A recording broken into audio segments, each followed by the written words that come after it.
How funny is Daniel Tosh? Let's find out.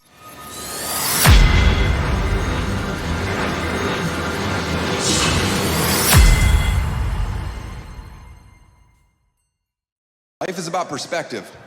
I see a handicapped person, I don't feel sorry for him. I'm like, hey, it's like being employee of the month for the rest of your life. That's half full. Yo, wait a minute.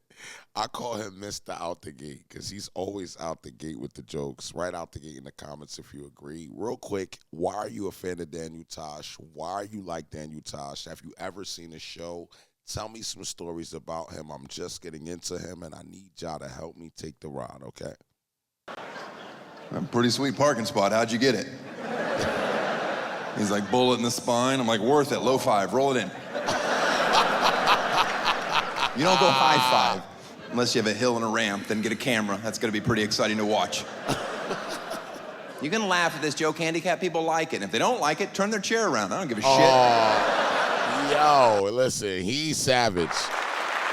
I got my own round of applause because he is a savage, bro. Mr. Out the Gate, Daniel Tosh, man, I'm telling you. What I like is that he says whatever he wants to. You should not be restricted when you do comedy. We need to laugh. You know, we do a lot of crying, a lot of other emotions. It's good to get a nice laugh and just kind of forget about everything that's going on. You feel me? If you agree, write agree in the comments, and welcome to my channel. Stare at you, depressing us? You don't hear a lot about the charity work I do, and it's because I don't do any. You know what's better than tax write-offs? Keeping your money. That's just a fun joke to tell rich people. It's not true. I work with Make-A-Wish all the time. That's an incredible experience. For me, not the kids that are dying. Yeah. They chose to hang out with me. They knew what kind of jokes I told. They were okay with it. Yo, like, you gotta follow him. Because Mr. Out the Gate, from out the gate, he'll take a whole ride and have you going somewhere else. Where's Daniel Tosh from? Yo, like, do you guys know where he's from? I don't pander on stage, and I certainly don't pander off stage. And I'm telling you, honestly, these dying kids have the best sense of humor on this planet. Their parents, not so much. But I don't care. Timestamp your most savage moments by this guy, bro. He says a lot. As soon as I meet them, I start giving it to them. Like, you sure you're dying? You know this is my weekend, right? And they're like, I'm dying. I'm like, all right, let's go. Don't cough on me, motherfucker. They want to be teased like anybody else. They can handle it. Trust me, they've handled a lot worse. Oh, my God. This kid I was hanging out with last year a bunch was 17. I'm like, this is awesome that you're dying now. You got this in right under the wire. If you don't know, the organization is 18 and under. So if you're dying of cancer at 19, they're like, hope your dreams are cheap. Like, how does he think of this? And even if you think of this, how does he say this? And that's what I respect about Mr. Out the Gate, man. It's so direct. If you get offended, it's like he did his job. And I feel like, yo, I love it. I love it. I like when everybody is offended. I don't want just you to be offended. I want everybody, right? Everybody in the comments if you feel like everybody should be offended by a good joke. If you're laughing right now, it's because you're a good person. And you realize how absurd that statement is, to think that they draw a hard line. But it's funny to think they might be holding their doors shut. Like, you can't get in, kid, you're too old. And they don't even have to hold tight because the kids are so weak. Because the disease is winning. Oh, my God. You almost feel wrong, but right, because you want to laugh watching this. You know what I'm saying? But it's funny. Don't feel bad for this kid. The first thing he said when he met me was, he told me I was his third choice. And to this day, I don't know if he was fucking kidding or not. Oh, my God, bro. Yo, ruthless. That's not cool. I'm healthy. I'm gonna live a long time. I don't need that noodling around up there. And if it makes you feel any better at laughing at these jokes, know that he is cured and healthy now. He's not, he's dead. Oh, my God. But if some people need that, let them have it, right? Oh, he's okay? Oh, good. You know me, I can't accept life. That's a perfect gauge for if we would ever hang out in a social setting. Know that if you've ever said any form of this statement, we would not. There's nothing funny about blank. Any form of that, know that I hate you to your core.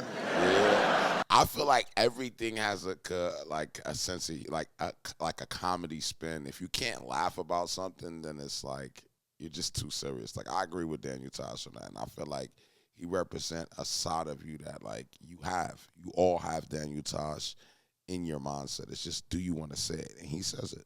Because I, along with some of you, respectfully disagree. You can accept that things are tragic and awful and still have a sense of humor about them. It doesn't make you a bad person, despite what some blog may say. Well, there's nothing funny about AIDS. There's nothing funny about rape. Yes, there is. If you write a good joke, there's funny things about it. Yo, people got to stop being so tight-assed, is what I called it. I think that, if we just loosen up a little bit more and just realize that it's okay to be offended, and so what? Everybody can be offended. It's not about you being offended. It's about you making a scene when you're offended. Like, if I'm offended by something, I shouldn't make you uncomfortable because I'm offended. Vice versa. You know what I mean? Some of you may be aware, I took a ton of bad press for making that statement verbatim, and then a woman screamed at me, "There is nothing funny about rape." And I've never defended myself publicly, despite misquotes, mainly because I'm rich. I'm like, fuck it. I make my living saying shocking things. There's consequences. I can accept that. And people wrote me horrible stuff. I hope your daughter gets raped one day and we'll see how funny you think it is. Well, first of all, she'd have to survive the abortion. That was good. Yo, that was good, because it's like you have to be able to joke on yourself. People don't know that things are funny, and the fact that people can come together and laugh in any arena, it's good. It's a good thing. Laughing doesn't mean that you just have this judgment about what he said, but it happened. Talk about 2 strikes against a kid, huh? Yeah. I appreciate your well wishes, kind soul. It's a joke, and it's my choice to have it. Yeah, this is where the feminists are usually torn, because we're on the same side on most issues. Abortion, over here you have a lifetime of stress and inevitable disappointment. And over here, you have freedom. Well, how much does freedom cost? A couple nights sleep and around $750. Oh, man. Seems extremely reasonable. If nobody is looking, I will take freedom. But they have fingernails at 14 days. Yeah, and I clip them. I'm pretty sure Dyson makes an attachment. Guys, it's a great product that never loses suction due to the engineering. Now, in the interest of full disclosure, I'm sponsored by Dyson. I get a couple $1,000 for the plug. They're like, is there any place in your act where you could fit in our product? I'm like, I've got the perfect home for it. Quick question, what's your company's stance on fetuses? We fucking hate them. All right, let's move some units. I don't know what show you thought you bought tickets to, but I assure you this one's not getting softer.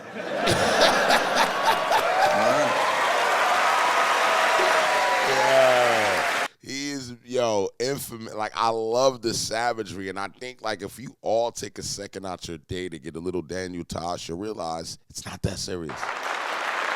You know what I mean? Like, quote that in the comments, man. It's not that serious. There's nothing funny about cancer. All right. If you haven't been affected in some way or another by cancer at this point of your life and haven't developed a sense of humor about it, you're the crazy person.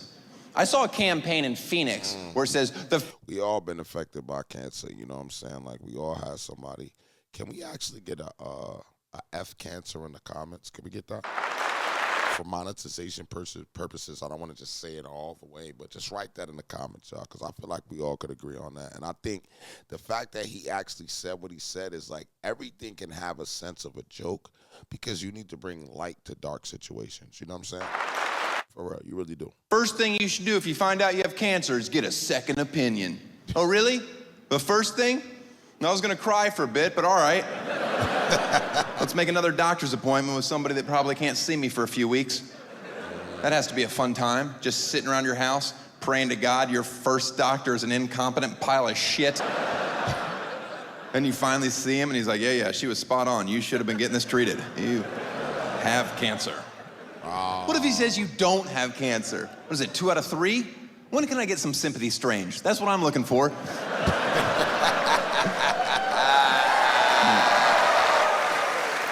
I feel like, yo, give the people what they need. You know, one of my friends I lost, man. It's crazy I even brought him up during the reaction, but rest in peace to July.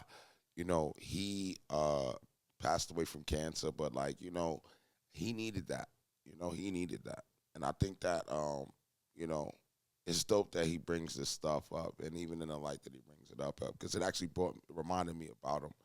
Rest in peace to July. But, yeah, I believe in that. I believe that, you know, sometimes things are not just for just chilling. It's for, like, a deeper purpose. There's nothing funny about child molestation. Whoa. All right, then don't hang out with me. Yeah, because if you tell me I just tried to be serious, bro.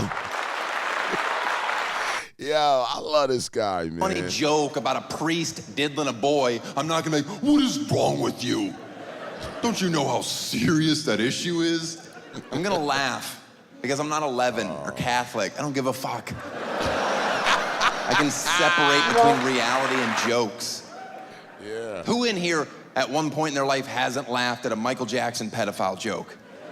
Let's see if you laugh at this one. Have you guys laughed at one? Be honest, because I know I have, and you know what? I found out after he passed away, which is a whole nother thing that maybe I shouldn't have laughed at that because it probably wasn't true. Did you know last year, dead, Michael Jackson made $180 million thanks to his new show in Vegas, which is amazing if you get a chance to see it. There's a hologram of Michael. It sings and dances the hits, and for an extra $500 a pop, you can go backstage and watch him try to ghost fuck your kid.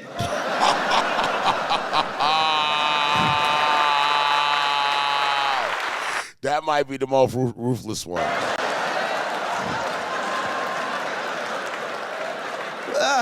You're laughing at pedophilia. Look at that. Oh, my God. And you can't even be offended by the joke because ghost fucking's not real. But I'm sure there's one dingbat in here. Yes, it is. I had a friend that was molested by a spirit. Hashtag ghost fucking is real. I'll laugh at the real thing from time to time. How about when Sandusky was asked point blank on national television if he's sexually attracted to boys? And he waited around 16 seconds to reply, and I quote,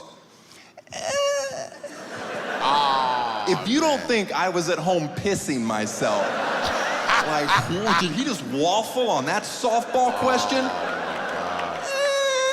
Ask me if I'm sexually attracted to kids. I'm not. That's how long you should wait to answer that question. You don't mull it over for a bit. You certainly don't eyeball your lawyer. I wonder how he wants me to answer this one. You come out swinging in a hurry or you deserve to burn in hell. He said the only thing he's ever been guilty of is he liked to put his hand on boys' legs. I've heard enough. That's it. On that alone, you should be in jail forever. For real. You want to hug your son longer than 3 seconds, you should be in jail forever. Yeah, my dad didn't hug me very much. He wasn't the best father, but he didn't fuck children, and I'll take it. Man, he right, though. I mean, he is right, I believe though. he has. That's my biggest fear in life, that I do that joke and people are cheering, and there's one guy in here, he fucked me. And I'm like, I am sorry. Oh, no. I am 99.8% positive he hasn't. He hasn't heard this joke yet. Now, my gut instinct is he's not gonna like it. But if he gets too upset, I'm like, what are you hiding? Oh, man. The reason that I did Daniel Tosh, you know, this channel is about me trying new things and just taking a ride into new areas that I've never tried before. Daniel Tosh is funny as hell. I found, you know, something that he had online, and I just tried it out. Let me know what else I should react to from him.